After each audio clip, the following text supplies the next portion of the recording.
If you want to know how to remove, install or adjust Shimano road brake calipers, you've come to the right place because we're about to show you how to do it. To start with, pull the inner cable ends off. Then on the rear caliper, loosen the clamp bolt by turning it anti-clockwise. Next, you need to loosen the main caliper bolt again by turning it anti-clockwise until it comes away completely. You'll then be able to pull the caliper away from the frame.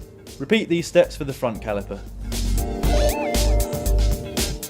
To reinstall the calipers, you need to make sure you use the correct one for the forks and the frame. It's easy to see which one is which because the bolt on the front caliper is much longer. Push the caliper bolt through the frame, making sure the caliper is as central as possible by eye, then start screwing the bolt on from the rear. Tighten it to the point where it is hard to move the caliper from side to side. Next, you'll need to make sure the brake blocks are set up properly against the rim. To do this, loosen the pads using a 4mm Allen key, then get them in roughly the right position using your hands. Pinch the caliper against the rim and then one side at a time, place the brake pad square against the rim before tightening the bolt back up firmly. You're then ready to put the cable back on.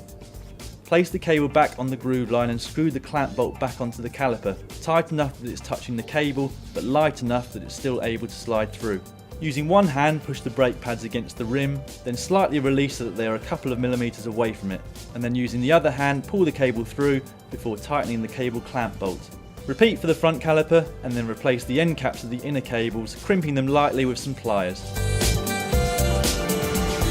To do fine adjustment of the centralisation of the caliper, use the fine adjustment screw seen here.